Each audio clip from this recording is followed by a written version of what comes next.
고린도전서 13장 10절에서 13절 한 목소리로 읽겠습니다. 온전한 것이 올 때에는 부분적으로 하던 것이 패하리라. 내가 어렸을 때에는 말하는 것이 어린아이와 같고 깨닫는 것이 어린아이와 같고 생각하는 것이 어린아이와 같다가 장성한 사람이 되어서는 어린아이의 일을 버렸노라. 우리가 지금은 거울로 보는 것 같이 희미하나 그때에는 얼굴과 얼굴을 대하여 볼 것이요 지금은 내가 부분적으로 아나 그때에는 주께서 나를 아신 것 같이 내가 온전히 알리라. 그런즉 믿음, 소망, 사랑 이 세 가지는 항상 있을 것인데 그 중에 제일은 사랑이라. 아멘. 오늘은 영적 전쟁 은사의 영역에 대해서 나누려고 합니다. 은사는 매우 중요한데 이거에 대한 많은 회방이 있는 것이 사실입니다. 또 하나님께서 우리 공동체에 지금 많은 은사, 신령한 은사들을 부어주고 계십니다. 굉장히 감사한 일이죠. 아멘이십니까? 굉장히 감사한 일이에요. 여러분, 은사를 무시하면 안 돼요. 은사를 무시한 사람에게 하나님께서 성령 세례 주신 걸 본 적이 없어요. 은사를 무시한 사람들에게 은사를 부어준 걸 본 적이 없어요. 그게 뭐냐면 은사에 주님이 민감해요. 우리가 은사를 함부로 무시하는 사람들이 있는데 굉장히 이거 민감한 거예요. 그걸 다 회개해야 하나님의 은사도 임하고 성령 세례도 임해요. 은사는 성령의 나타나심이고 예수님께서 십자가에서 죽고 부활하시고 승천하셔서 오순절에 성령 세례를 부어주셨죠. 그리고 나타난 게 은사입니다. 성령 세례와 함께 나타난 게 권능이고 은사인 거예요. 아멘이십니까? 여러분, 구약 시대만 해도 일반 성도들은 은사를 받는 일이 없었습니다. 못 받았어요. 특별히 택함 받은 왕과 선지자, 제사장들만 은사가 나타난 것이지 일반 성도들에게 이 은사가 풀어지지 않았어요. 그런데 하나님 예수님께서 성령을 부어주시면서 이 은사가 이제 모든 성도들에게 이 은사, 성령의 나타나심, 하나님의 초자연적인 어떤 일들이 풀어지기 시작한 것입니다. 그래서 어떻게 보면 예수님은 우리에게 성령 세례 주러 오셨고 성령 세례와 함께 일반 교회 또 일반 성도들에게도 능력을 부어주시기 위해서 오셨다고 해도 과언이 아니에요. 그래서 은사를 무시하는 것은 굉장히 위험한 일이에요. 혹여라도 여러분 가운데 은사를 무시한 경험이 있었다면 좀 다 회개해야 될 필요가 있습니다. 성령의 나타나심은 굉장히 중요합니다. 하나님은 하나님의 일을 모두 하나님의 능력을 통하여 이루어내세요. 이게 없이 이루어지면 사람은 딱 자기가 했다 그래요. 그 영광을 사람이 취하게 돼요.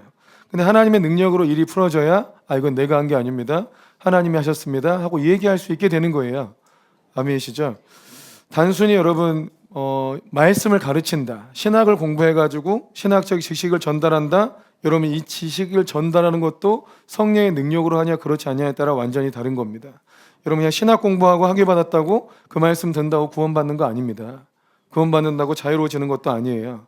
여러분 이건 성령께서 역사하셔서 이 지혜의 말씀과 지식의 말씀에 은사가 있죠. 아멘. 그걸 받은 사람이 그 능력을 의지해서 전해야 돼요. 저 바울 사도도 성령의 나타나심과 능력을 의지해서 전했다고 되어 있죠. 자기 지식을 의지하는 게 아닙니다. 또 하나님은 하나님의 사람들을 일으킬 때 반드시 은사를 쓴다는 걸 기억해야 돼요. 이게 은사가 왜 중요한지가 여기 나타나는 거예요. 요셉을 일으킬 때 요셉이 꿈을 해몽하고 그 꿈에 대해서 대안을 세울 수 있는 능력이 없었다면, 그가 처음에는 꿈을 꾸고 나중에는 다른 사람의 꿈을 해몽하고 바로 왕 때는 그 꿈을 해석할 뿐만 아니라 그 꿈에 대해서 대안을 마련하고 은사가 계속 개발되고 발전하고 있죠. 그래서 우린 처음에는 그냥 감동만 받고 부분적으로 알고 나중에 또 온전히 알게 되고 그걸 알고 났을 때 어떻게 뭘 준비해야 되는지를 알게 돼요. 그러니까 하나님께서 그 모든 일들을 요셉이 다양한 성품적인 성숙도 있었지만 은사가 개발되면서 하나님의 뜻이 요셉을 통해서 풀어졌다는 걸 기억해야 됩니다. 다윗도 마찬가지예요. 저는 목동으로 양만 키우다가 기름 부음이 임하니까 양이나 염소를 훨씬 더 잘 키우기도 했고 또 그것이 사울왕 앞에 그 은사를 나타낼 수 있는 기회가 생겼죠. 그가 연주하면 귀신이 떠나는 역사가 생겼어요. 나중에는 골리앗을 때려잡을 수 있는 능력까지 성장했죠. 나중에는 나라를 구원할 때까지 성장한 거예요. 여러분 그 은사가 왕으로서의 은사와 이 성령의 나타나심이 계속 성장해 왔다는 걸 볼 수 있어요. 그 은사가 성장해 가니까 성령의 나타나심의 강도가 더 성장하니까 하나님께서 다윗을 통해 이루시려는 나라가 세워지게 된 거예요. 나중에는 설계도도 받게 되고 성전을 세우고 또 그 제사장 나라로서의 기틀을 마련하고 이 모든 것이 그 하나님께서 부어주신 은사가 성장하면서 생긴 일입니다. 다니엘이 총리가 되고 또 종말에 대한 예언을 풀어놨어요. 다니엘은 특별히 모든 학문을 깨달아 하는 지혜가 임했죠. 아멘이십니까? 이건 지혜의 말씀일 뿐만 아니라 공부 잘하는 은사도 임해요. 다니엘의 은사가 임하기를. 모든 학문을 깨달아 알고 언어도 탁월하게 되고 또 세계 정세를 알고 세계 정세에 통달하니까 하나님께서 앞으로 풀어내실 종말에 대해서 다니엘에게 특별하게 계시를 부어준 겁니다. 아멘이십니까? 이게 모두 다 성령의 능력이고 은사예요. 엘리야나 엘리사나 모든 선지자들도 전부 하나님의 능력과 은사로 일을 한 것이고 예수님도 성령의 능력으로 사역하신 것이고 아멘이십니까? 예수님이 그리스도, 예수님이 이름이고 그리스도가 직분이에요. 메시아가 직분인데 이 직분이 하는 일은 온전케 하는 일을 하는 거거든요. 하나님 앞에 우리가 다 설기가 온전하지 않잖아요. 죄인은 성전에 들어갈 수 없죠. 눈먼 자, 병든 자 다 성전에 들어갈 수 없어요. 성전에 들어갈 수 없다는 것은 하나님의 복을 받을 수 없다는 거예요. 그런데 예수님께서 그리스도다, 우리를 온전하게 하신다. 죄 있는 자는 죄를 용서하시고 죄를 없애주셔서 성전에 들어갈 자격을 부여해 주시고 병든 자는 병을 치유하셔서 성전에 들어갈 자격을 부여해 주시고 귀신 들린 자는 귀신을 내쫓고 온전케 해서 성전에 들어가서 하나님의 복을 받게 해주는 게 그리스도의 역할이에요. 아멘이십니까? 예수님이 그리스도시고 교회는 뭐예요? 그 예수님의 몸이죠. 그럼 예수님이 하셨던 일을 이제 누가 해야 되는 거예요? 교회가 하는 거예요. 이제는 교회를 통해서 예수님의 그리스도 사역을 하시는 거라고요. 그래서 예수님께서 교회를 충만하게 하시고 예수님의 능력으로 교회에 부어주신 것이죠. 아멘이십니까? 그래서 교회가 이제는 병자 고치고 귀신 내쫓고 주님의 일에 순종하면서 주님이 하셨던 그 일을 교회를 통해서 이뤄내시는 거다. 아멘이십니까? 그래서 교회에 주님의 모든 직분적 은사를 다 부어주시는 거예요. 교회 안에. 또한 예수님께서도 기대하신 것은 나를 믿는 자는 내가 하는 일을 그도 할 것이다. 나를 믿는 자, 예수님 믿는 자가 바로 교회죠. 교회가 예수님이 하셨던 일을 할 것이다. 그리고 그보다 큰 일도 할 것이다. 이 큰 일이라고 번역을 해버린 것 때문에 이거를 해석을 못하는 목사님들이 많아요. 어디 한 달에 한 번씩 하는 그 집회를 갔더니 거기서도 이 말씀은 아는데 이보다 큰 일도 하리라, 이게 해석이 안 된다고 그 목사님이 그러시더라고. 우리가 어떻게 예수님보다 큰 일을 할 수 있지? 이게 이제 해석이 안 되고 헷갈린다는 거예요. 근데 그게 이거는 해석이 잘못된 거예요. 많은 일을 할 거란 뜻이에요. 그보다 많은 일을 한다. 예수님 같은 일을 하고 그리고 예수님보다 더 많은 일을 한다는 거예요. 예수님보다 큰 일을 한다는 게 아니고, 그러니까 예수님이 3년간 하신 일보다 더 많은 일들을 당신의 교회를 통해서 이루어내시겠다는 거예요. 아멘이십니까? 그게 구체적으로 선교입니다. 선교. 주님은 이스라엘에 갇혀 계셨지만 그 좀 주변국이었지만 전 세계를 섬기는 건 교회가 하는 거잖아요. 그래서 더 많은 일을 하게 된다. 아멘이십니까? 그래서 교회가 그리스도의 일을 감당하기 위해서 주님께서 부어주시는 성령의 능력을 받아야 되고 그 능력을 통해서 주님의 일을 하는 겁니다. 의학이 발달하고 과학도 발달하고 AI도 발달하고 로봇이 활개를 치고 다녀도 아무리 그런 것들이 발달해도 사람을 구원하는 것은 교회입니다. 교회를 통해서 예수님의 십자가와 부활의 복음이 증거되고 또 예수님이 그들을 구원해야만 돼요. 아멘.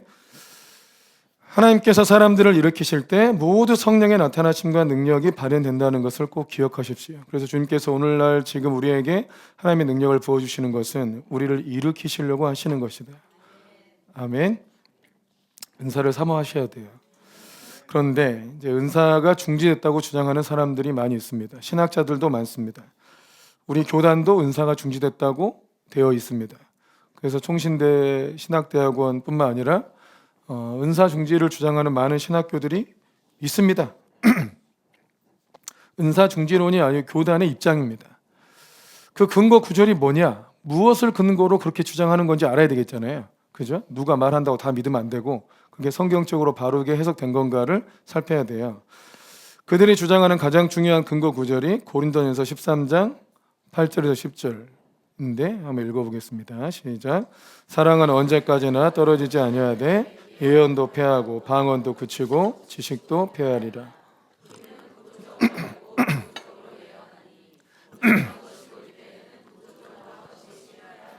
여기 예언도 패하고 방언도 그치고 부분적으로 하던 것이 패한다고 되어 있죠. 근데 온전한 것이 올 때 부분적으로 하던 것이 패한다. 뒷부분 봐요. 뒷부분.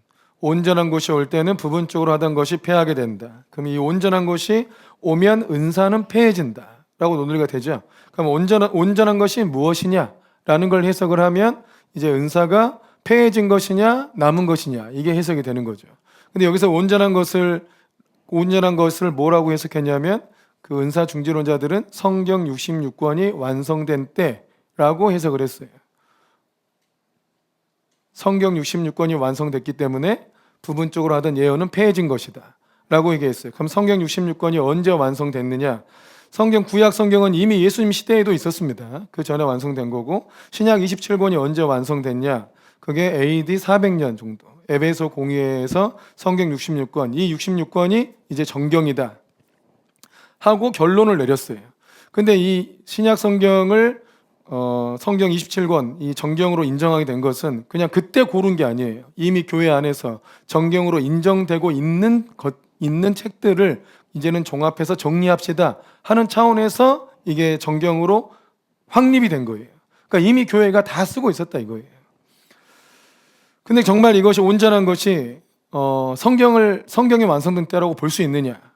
그렇게 볼 수 없어요. 그 뒷부분에 가보면 오늘 우리가 읽었던 본문 말씀에 11절부터 보세요. 우리가 읽은 본문에 보면 내가 어렸을 때 말하는 것이 어린아이 같고 깨닫는 것이 어린아이 같고 생각하는 것이 어린아이 같다가 상청한 사람이 되어서는 어린아이 일을 버렸다. 12절에도 보면 우리가 지금은 거울로 보는 것 같이 희미하나 그때에는 얼굴과 얼굴을 대하여 볼 것이요 지금은 내가 부분적으로 아나 그때에는 주께서 나를 아시는 것 같이 내가 온전히 알리라. 여러분 성경이 다 완성됐어요. 그러고 나서 지금 거의 2000년 가까이 거의 지났는데 여러분 주님을 온전히 아십니까? 응? 그때에는 얼굴을 대하여 볼 것이고 내가 지금은 부분적으로 알지만 그때에는 주께서 나를 아신 것 같이 내가 온전히 알리라. 여러분 집에 성경 몇 권씩은 있을 텐데 주님을 온전히 압니까? 이게 성경이 완성된 것과 주님을 온전히 아는 것과 이게 무슨 상관이 있습니까? 아무 상관이 없어요. 그리고 성경 해석의 가장 중요한 원칙은 문맥적으로 해석을 해야 돼요. 문맥에 맞아야 돼요. 지금 고린도서 13장 말씀은 사랑이 얼마나 탁월한가에 대해서 얘기하는 거예요. 고린도서 12장에서 내 더 큰 은사를 보이리라 하시고 나온 게 13장의 사랑입니다. 사랑. 그리고 마지막 결론이 뭐예요? 믿음, 소망, 사랑 이 세 가지가 항상 있는데 그중에 제일은 사랑이다. 사랑의 탁월함을 얘기하고 있어요. 그러니까 문맥으로 해석하면 이 온전한 것이 뭐겠어요? 사랑이 온전히 임할 때, 하나님의 사랑이 우리 가운데 부어질 때, 이게 성령 세례입니다, 여러분. 하나님의 사랑이 우리 마음에 부은 바 됨이라. 로마서 5장에 그 사랑이 우리 가운데 부어진 바 됐기 때문에 그 소망이 우리를 실망시키지 않는다. 나를 이렇게 사랑한 분이 내가 약속한 바를 이루지 않겠느냐. 그 사랑이 부어지면 하나님이 약속한 바가 이미 실제라는 걸 믿게 된다는 거예요. 근데 믿음도 중요하고 소망도 중요하지만 사랑이 부어지면 믿음이 필요 없어요. 그냥 믿어지니까요. 소망도 필요 없어요. 이미 이루어진 것이나 다름없으니까. 사랑이 부어지면. 그러니까 사랑이 온전하다. 그러니까 예언이 필요합니까? 필요 없어. 사랑으로 하는 말이 예언이에요. 하나님의 사랑으로 충만하게 부어지면 그게 예언이 돼요. 아멘이세요? 우리 정환이가 사랑의 은사를 최근에 받았잖아요. 그걸 받고 제가 물어봤어요. 그냥 기도시켰어요. 얘가 예언의 은사를 받은 게 아닌데. 예? 그래서 물어서 기도하고 네 감동을 얘기해라. 그게 예언이다 그냥. 누군가를 하나님의 사랑으로 품고 하나님께 주시는 그 마음 자체가 예언입니다. 아멘이세요? 사랑이 충만하게 부어지면 여러분 다른 은사를 받을 필요가 별로 없을 정도로 훨씬 더 강력하고 훨씬 더 하나님의 임재가 강하게 나타나요. 우리가 치유하는 건 또 사랑이에요, 아니에요? 치유도 사랑이에요. 궁극적은 사랑이에요. 사랑하지 않으면 치유에 관심이 없겠죠. 사랑하니까 이 사람 병을 고쳐주려고 그러고 어둠에서 건져주려고 그러고. 아멘이십니까? 내적인 상처의 근본 원인은 다 뭡니까? 사랑이 없음입니다. 사랑을 받지 못했다. 나를 정말 내 영혼 존재 자체를 사랑해주는 그 사랑을 경험한 적이 없다. 그것 때문에 내적 상처를 받는 거예요. 쓴뿌리가 생기는 거고. 근데 하나님의 사랑이 내 안에 부어지면 다 필요 없어. 주님이 날 사랑하셨는데. 그 사랑의 실제가 부어지면 뭐 언제 어떻게 상처받았고 뭐가 들어왔고 어쨌고 이게 무슨 소용이에요. 다 필요 없어요. 하나님의 사랑이 부어지면. 아멘이십니까? 그 사랑이 온전한 것이고 온전한 것이 오면 부분적으로 하던 예언 사역, 방언, 어떤 믿음 이런 게 다 필요 없을 정도가 된다. 아멘이십니까? 그래서 사랑을 구해라 하고 한 것이죠. 아멘. 이게 은사 중지론과는 아무 상관이 없는 얘기예요. 오히려 은사는 계속 있는데 그 은사들 중에 최고가 뭐다? 사랑이다. 이 얘기를 한 것이죠. 아멘. 또 히브리서 2장 3절 4절이 또 은사 중지론자들의 주장인데 그 주장하는 근거인데 읽어보세요. 시작. 우리가 이같이 큰 구원을 등한히 여기면 어찌 그 보응을 피하리요. 이 구원은 처음에 주로 말씀하신 바 우리에게 확증한 바니 하나님도 표적들과 기사들과 여러 가지 능력과 및 자기의 뜻을 따라 성령에 나누어 주신 것으로서 그들과 함께 증언하셨느니라. 자, 이 구절이 왜 은사 중지론 구절이 될까요? 생각해 보세요. 이 구절이 도대체 왜 은사가 중지됐다는 것을 주장하는 데 쓰이는 건가? 은사가 있다는 거 아닌가? 그잖아요. 은사가 있다는 얘기지. 이게 왜 은사 중지론자들의 주장이 되느냐? 자, 여러분들 이해 안 되죠? 네, 거의 억지인데. 자, 표적들과 기사들과 여러 가지 능력, 이게 다 성령의 나타나심이죠? 그 자기의 뜻을 따라 성령에 나눠주신 것들로서 이게 성령의 은사죠? 그들과 함께 증언하셨어요. 그죠? 예수님이 그리스도라는 것을 증언하셨죠. 예수님의 사역을 증언하셨죠. 예수님이 하나님께로부터 온 우리의 구원자라는 걸 증언하셨죠. 그래서 은사는 증거용으로만 쓰이는 것이다. 그래서 예수님이 그리스도라는 게 이미 증거되었기 때문에 은사는 중지되었다 라고 주장을 하는 거예요. 아주 좀 어이없는 얘기인데 여러분, 아직 구원받지 않은 사람들에게는 여전히 예수님이 그리스도라는 것을 이 성령의 능력으로 증언된다고 얘기한 겁니다. 아멘이십니까? 성령의 능력이 예수님이 그리스도이시고 이 구원이 하나님께로 왔다는 것을 성령의 나타나심과 능력이 증언하고 있다는 일반적인 얘기를 한 것이에요. 그래서 선교 나갔을 때 예수님을 모르는 사람들이 예수님이 그리스도고 예수님이 유일한 주님입니다. 어떻게 합니까? 하여튼 예수의 이름으로 귀신이 떠나버리고 예수의 이름으로 병이 치유돼 버리고 진짜 예수님이 살아있는 하나님이시구나 하고 그 능력이 증언해 준다는 거예요. 그러면 이 능력이 예수님이 다시 오실 때까지 계속 역사한다는 얘기지. 이게 어떻게 중단됐다는 얘기가 됩니까? 이해되시죠? 근데 신학자들은, 많은 일반 신학자들은 이걸 이렇게 주장을 하고 있어요. 또 하나 중요한 거 또 있습니다. 에베소서 2장 20절을 보세요. 에베소 2장 20절 시작. 너희는 사도들과 선지자들의 터 위에 세우심을 입은 자라. 자, 교회에 대한 얘기입니다. 교회는 사도들과 선지자들의 터 위에 세우심을 입은 자다.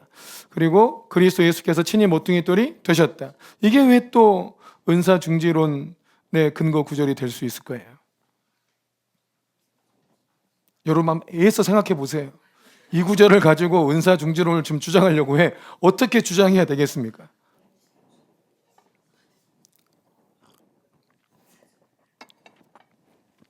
사도들과 선지자들에게만 은사가 있다라고 얘기하기 때문이에요. 사도와 선지자들 터 위에 세워졌다. 그럼 너희는 사도와 선지자가 지금 없지 않느냐? 그러니까 은사는 없다라고 주장을 합니다.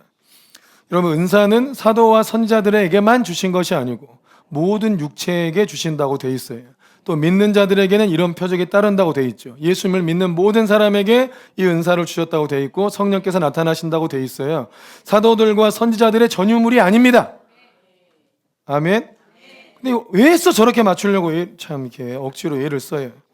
또 고린도후서 12장 12절 말씀에도 보면 고린도후서 12장 12절에 시작. 사도의 표가 된 것은 내가 너희 가운데서 모든 참음과 표적과 기사와 능력을 행한 것이라. 자, 이제는 좀 감 잡겠죠. 은사 중지론자들이 왜 이 구조를 은사 중지론 근거로 쓸까요? 사도됨의 증거로 쓰이는 것이 은사다. 그럼 지금 사도가 없으니까 은사도 없다. 이렇게 얘기하는 거죠. 그럼 은사는 오로지 사도의 증거용으로만 쓰이는 것이냐? 그렇게 하나님께서 은사를 주셨다고 돼 있냐? 그러지 않죠. 교회의 유익을 위하여. 또 성도들에게 모든 육체에 다 부어주신 것이 하나님의 성령의 나타나심이고 은사라고 되어 있는 것이 성경적인 입장이에요. 그죠? 그럼 은사가 중지되지 않았다는 근거 구절도 많겠죠. 자, 사도행전 2장 17절 시작. 하나님이 말씀하시기를 말세 내가 내 영을 모든 육체에 부어주리니 너희의 자녀들이 예언하고 젊은이들이 환상 보고 늙은이들은 꿈을 꿀 것이다. 그러면 사도와 선지자들에게만 부어주리니 이렇게 되어 있습니까?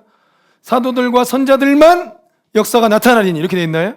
그러지 않져 있잖아요. 모든 육체에 부어주고 너희 자녀들, 너희 청년들, 너희 늙은이들, 그러니까 모든 세대가 다 성령의 기름 부음 받고 은사가 나타나게 된다. 아멘. 또 고린도전서 12장부터 14장 전체가 다 모든 교회의 성령의 은사를 부어주셨고 그들을 통해서 하나님 주의 나라가 이루어지고 덕을 끼친다는 말씀이 되어 있습니다. 마가복음 16장 17절 18절도 보세요. 마가복음 16장 17절 18절 시작. 믿는 자들에게는 이런 표적이 따르니니 곧 그들이 내 이름으로 귀신을 쫓아내며 새 방언을 말하며 뱀을 집어올리며 무슨 독을 마실지라도 해를 받지 아니하며 병든 사람에게 손을 얹은즉 나으리라. 자, 믿는 자들에게 이런 표적이 따른다. 17절에 보면 믿는 자들에게는 이런 표적이 따른다. 사도와 선지자들한테만 나타나는 게 아니고 믿는 자들에게 나타난다. 요한복음 14장 12절도 나를 믿는 자는 내가 하는 일을 그도 할 것이다. 또 야고보서 5장 14절에 보면 자, 읽어보세요. 시작. 너희 중에 병든 자가 있느냐? 그는 교회 장로들을 청할 것이요 그들은 주의 이름으로 기름을 바르며 그를 위하여 기도할지니라. 믿음의 기도는 병든 자를 구원하리니 주께서 그를 일으키시리라. 혹시 죄를 범하였을지라도 사하심을 받으리라. 그러므로 너희 죄를 서로 고백하며 병이 낫기를 위하여 서로 기도하라. 의인의 간구는 역사하는 힘이 크민이라. 누가 서로 죄를 고백하고 병이 낫기를 서로 기도하라고 되어 있어요?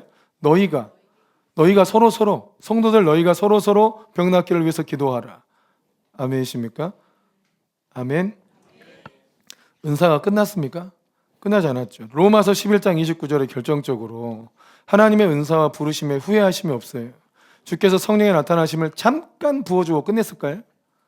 그거 부어주심에 후회하심이 없어요. 사도들만 잠깐 쓰고 걷어갈 거야 이렇게 주시고 끝난 거예요.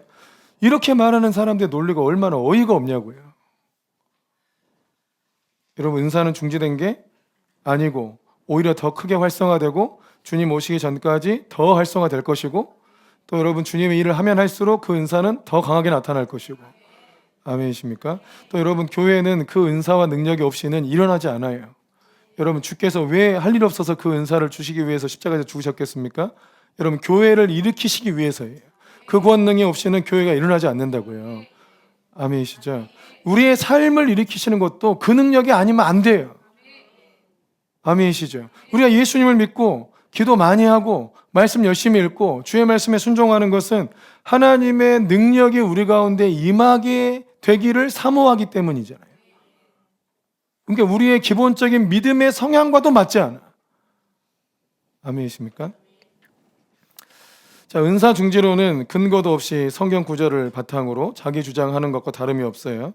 그들의 주장은 전혀 성경적이지 않고 오히려 성경은 은사를 믿는 교회 위에 주셨고 그들의 구원을 온전하게 하기 위해서 은사를 부어주신 것입니다.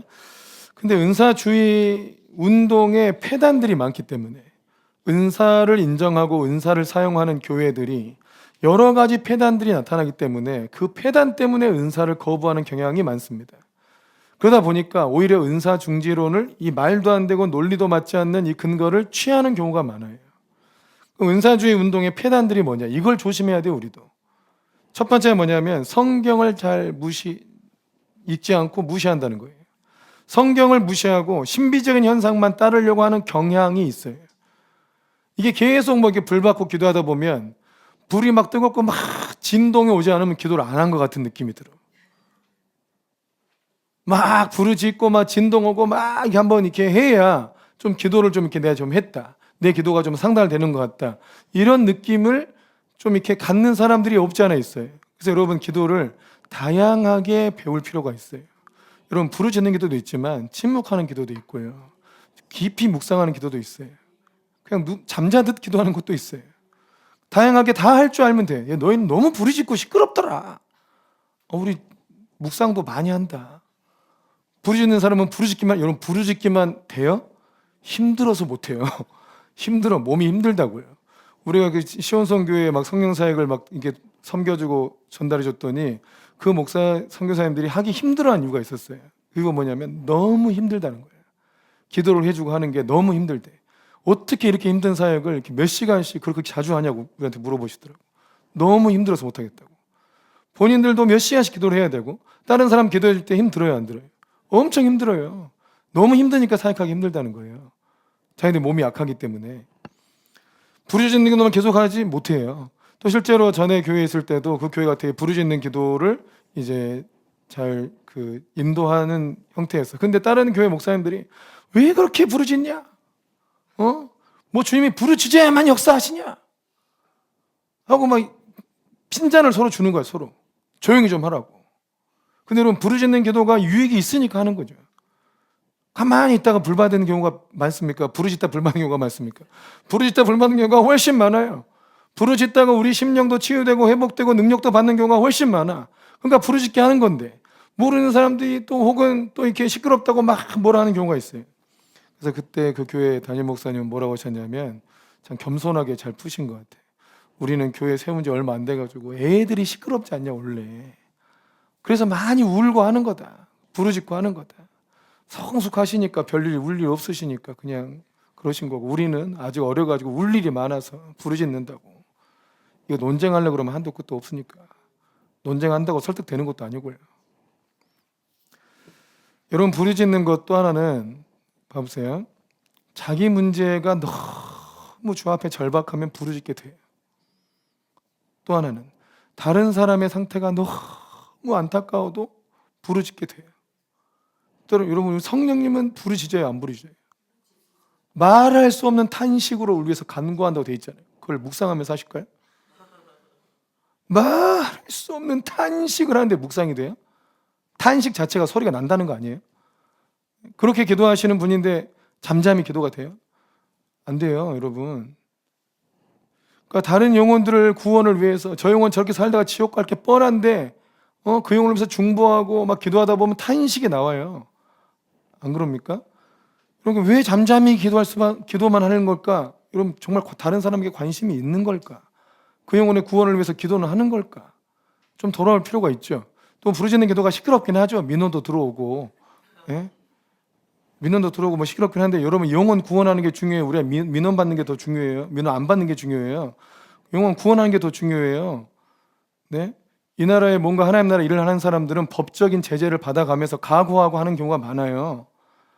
저는 그 경찰 사역하면서도 한 정말 청장님이 어느 수련원장이에요. 수련원장. 거기다가 교회를 세우겠다고 지금 하고 계시거든요. 그래서 제가 물었어요. 이거 불법 아닙니까? 그랬더니 불법이지. 근데 왜 합니까? 직을 거는 거라고.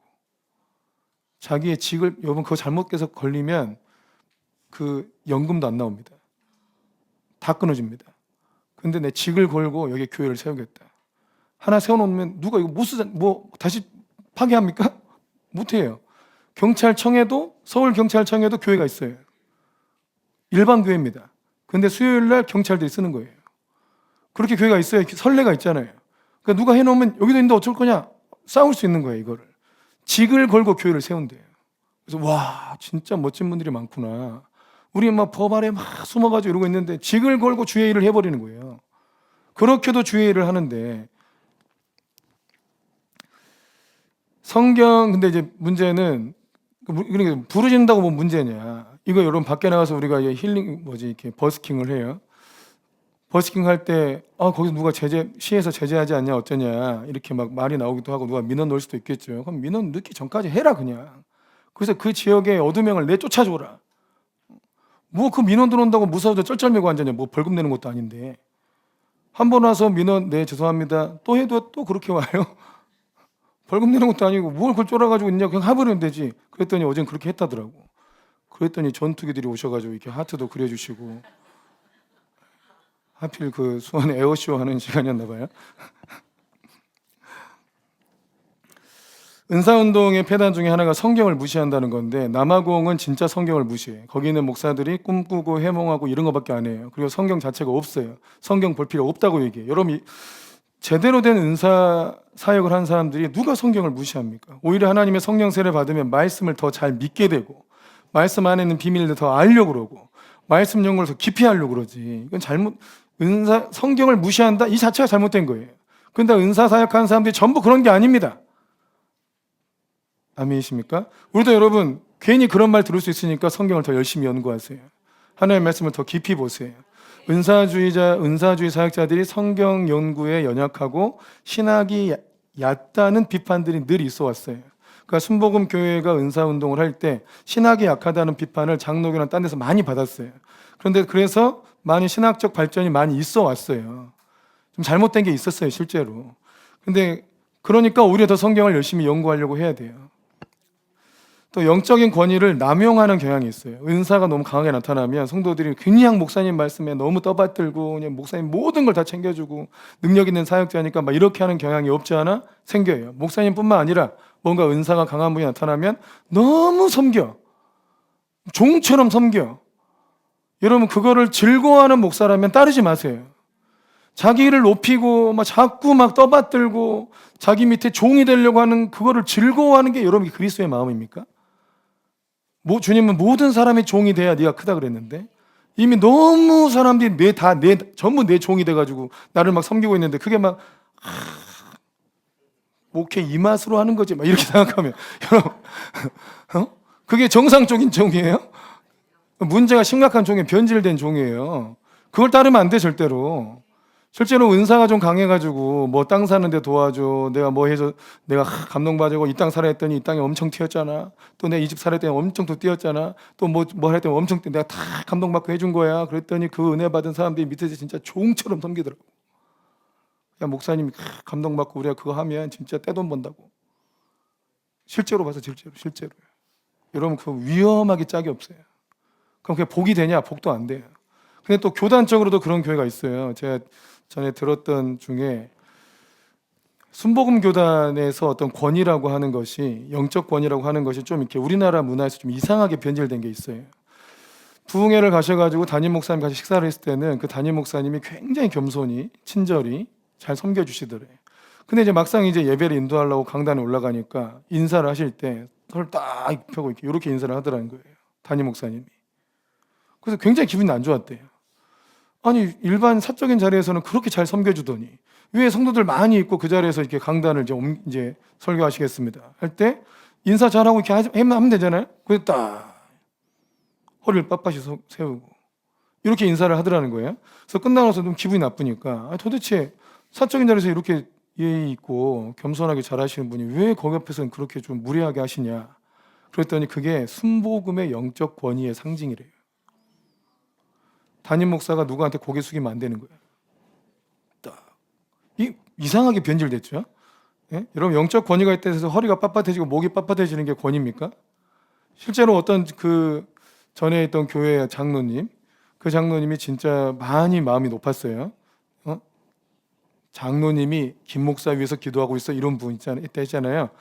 그분이 너무 마음이 높았는데 정말 제가 한번 교회 카페에 싹 봤는데 어떤 분이 방언을 녹음해 와가지고 방언 통역을 해달라고 부탁을 하고 있는 상황이었어요.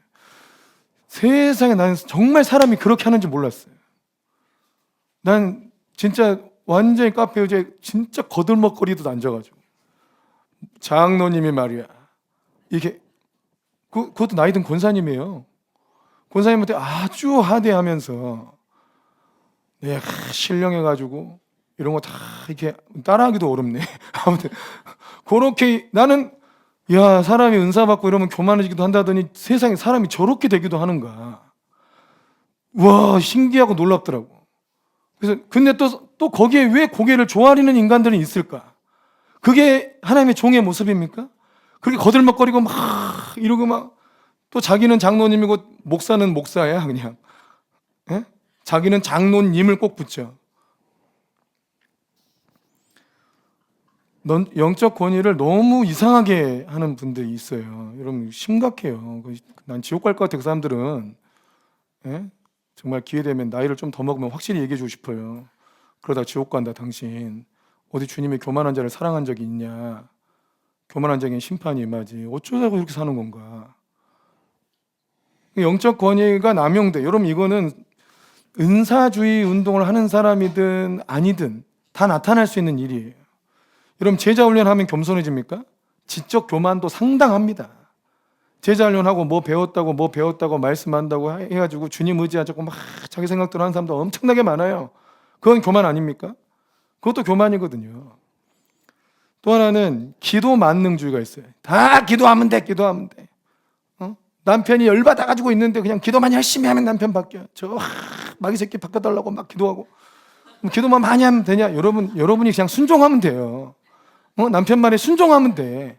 그냥 알아서 해결돼요. 기도를 엄청 쌓고 40일 금식 안 해도 여러분 남편 말에 그냥 순종하고 남편이 해달라는 거 해주고 하면 돼요. 예? 그러면 해결될 일을 무조건 기도해가지고 풀려고 하는 분들도 없잖아요. 있잖아요. 이것도 여러분 여러 사람 상처 많이 줍니다. 실제 다 모든 문제가 너 기도 안 해서 그래. 그죠? 뭐 안 돼? 너 기도 안 해서 그래. 이렇게 돈이 안 벌어지. 너 기도 안 해서 그래. 왜 이렇게 짜증날까? 너 기도 안 해서 그래. 전부 기도 안 해서 그래. 너 기도 안 해서 그래. 너 기도 안 해서 그래. 도대체 기도를 얼마나 해야 돼요? 쉬지 말고 기도해. 사람을 와, 주여, 진짜 정말 주님의 말씀이 모든 기도 만능주의를 다 이렇게 보증해 주는 말씀이었을까? 야, 쉬지 말고 기도하라고 돼 있잖아. 항상 기도하라고. 쉬지 마. 숨도 쉬지 마. 계속 기도해. 이거야 뭐야? 예? 기도만 오히려 순종 만능주의면 차라리 맞아요. 그럼 차라리 주님께 순종하세요. 순종을 잘하면 돼. 하나님 말씀에 순종하라고요. 그러면 여러분 일이 잘 풀려요. 순종 안 해서 일이 안 풀리는 거지. 근데 순종이 잘 안 되니까 기도가 좀 필요한 거예요. 아멘이십니까? 그러니까 기도 만능주의 하지 맙시다. 여러분 이것 때문에 상처받는 사람이 한둘이 아닙니다. 진짜. 네? 또 하나 이건 참 위험한 일인데 관계적 묶임이 생겨요. 이게 영적인 일에 있어서 영적인 은사로 그 사람의 상처와 아픔들을 다 헤아려주고 이해해주고 또 해석해주고 풀어줘. 그러면 세상 어디에 내 마음을 알아주는 사람이 당신밖에 없습니다. 이런 얘기를 많이 듣게 돼요. 누구도 내 마음을 위로해주지 않았는데 예언기도 받으니까 정말 목사님이 내 마음을 알아주고 집사님 내 마음 알아주고 내 마음을 너무너무 위로해준다. 이래가지고 그분만 따라다니려고 그래요. 그분만 따라다니려고 그분 말만 듣고 싶고 자기 위로해주니까 자기 마음 헤아려주니까 계속 그분만 쫓아다니고 그분만 따라다녀요. 그냥 남편도 없고 얘도 없어. 그분이 최고야. 그냥 거의 가정 파탄나요. 그러다가 가정 파탄나요. 여러분이 가정이 잘 되려면 누구랑 연합해야 된다? 남편과 아내가 부부가 연합해야 되는데 남편이든 아내든 다른 종과 연합돼 있어. 이 영적인 말 때문에 영적인 어떤 이 능력 때문에 여러분 이런 폐단이 생깁니다. 이거는 교회에만 일어나는 일이 아닙니다. 불교에서도 일어납니다. 스님 좋아하는 여자들이 엄청 많더라고요. 스님과 썸 타는 여자들 엄청 많아요. 여러분 몰랐죠? 교회에만 그런 문제 있는 줄 알죠? 불교가 훨씬 많아요, 여러분. 머리가 밀면 좋은가?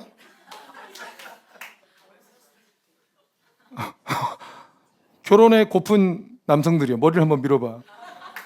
괜찮은지. 여러분 이게 너무너무 이 문제가 많아요. 불교는 말을 안 해서 그래. 우린 기독교는 진리니까 하도 공격을 많이 하잖아요. 너무 드러내는 게 많아요. 근데 여러분 불교가 훨씬 심해요. 그러면 남미 호랑개교는 안 심하겠어요? 통일교는 대놓고 교리잖아. 걔네들은 모든 여자랑 다 그냥 온갖 나쁜 짓을 다 해놓고 그게 구원의 길이라고 해놓고. 여러분 모든 잡신교가 다 그래요. 여러분 불교가 굉장히 수도 많이 하고 이런 것 같지만 여러분 그 티베트 불교나 이런 데 가면 그 절에 구멍이 하나씩 다 있어. 구멍이 여러 개가 있어. 구멍이. 그 구멍에서 뭐가 나온지 아세요? 시신이요? 너무 잔인하게 가는 거 아니에요? 지금 방향을 너무 잔인하게 가시는 거 아닌가? 그리고 문맥에도 안 맞잖아. 지금 제 문맥을 잘 보세요.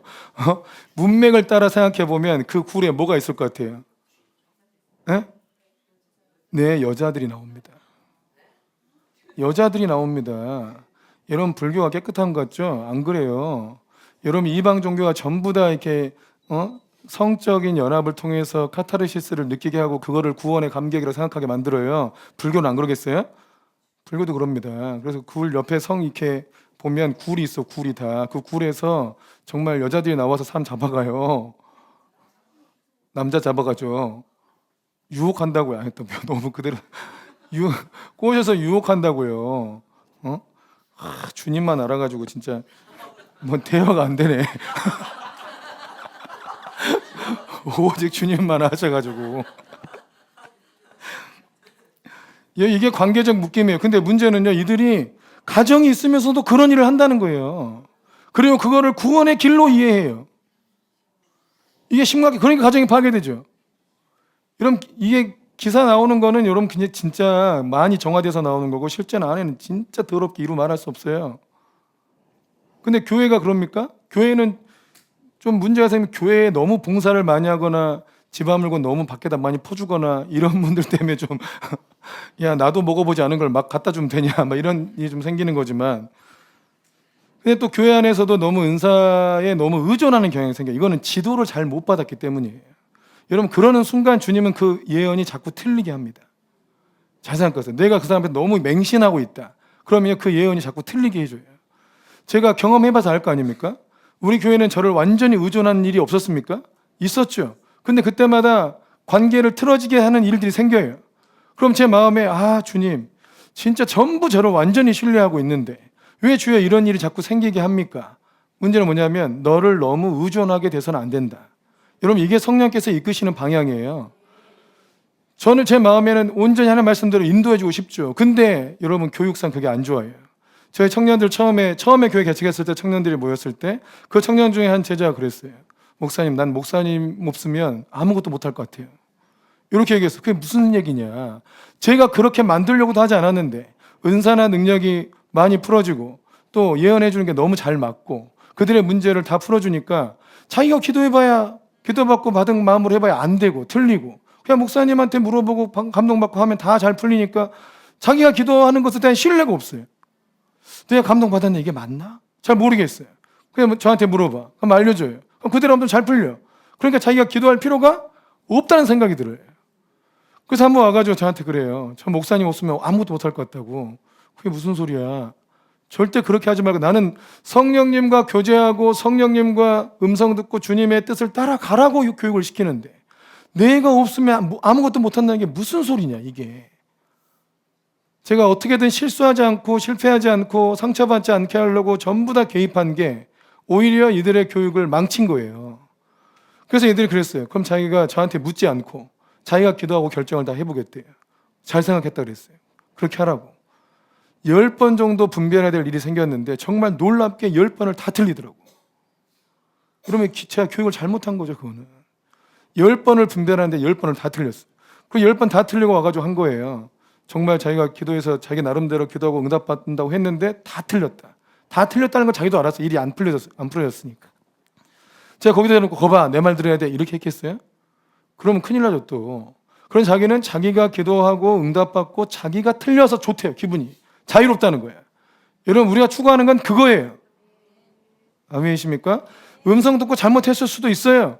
틀릴 수도 있어. 근데 여러분이 주님과 교제하고 주님으로부터 주님의 말씀 잘못 들어서 틀려보기도 하고 왜 틀린 걸까? 경험해보기도 하고 해야 돼. 근데 그거 틀린다고 인생이 꼬일 것 같아요? 절대 안 꼬여요. 우리가 주님께 기도하고 응답받았는데 내가 연약해가지고 좀 틀렸어요. 그게 우리 인생을 망치는 길로 가냐? 절대 그러지 않습니다. 그거 묻지 않을 때도 안전하게 왔습니다, 여러분. 주님이 다 인도하세요. 그런데 우리가 주님과 더 깊이 있는 교제를 하려고 하다 보니까 그 훈련을 하는 건데 틀려도 괜찮아요. 저는 안 틀렸겠어요? 제가 오죽하면 주님과 일 못해 먹겠다고 이러겠어요. 내가 기도하고 감동받는 건 다 틀리고 아니 내 계획한 대로 안 해주고 나 좀 높여주면 어디가 덧나나 주님은 막 이런 생각을 많이. 내가 말한 대로 이루어지면 내가 높아질 거 아니야. 얼마 좋아 그럼 좀. 어차피 주님의 종인데 나 좀 체면 좀 살려주면 얼마나 좋냐고요. 주님이 내 체면과 아무 상관없이 이래요. 주님은 주의 뜻대로만 일하셔요. 의견을 받아주지 않아요.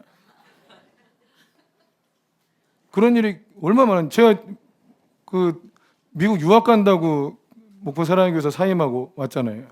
그럼 유학을 보내줘야지. 그럼 왜 거봐 내 말대로 되잖아! 막 이게 이랬을 텐데 유학은 개뿔이. 유학 다 맡기고 교회를 개척하게 했어요. 교회 개척 때 거기 가가지고 내가 유학 간다고 사임하고 나와가지고 이게 풀어졌어야 진짜 내가 거기서 상당하게 진짜 야 그래 김치훈 목사 말이 맞았어. 야 진짜 그의 말을 들었어야 돼. 뭐 이렇게 분위기가 가면 얼마 좋아. 주님 관심이 없어 내 체면에는. 그냥 그거 다 막히고 교회 세우고 나름대로 교회 세웠으니까 좋게 보는 분도 있어요. 그런데 갈 수가 없잖아요. 그게 안 이루어졌으니까.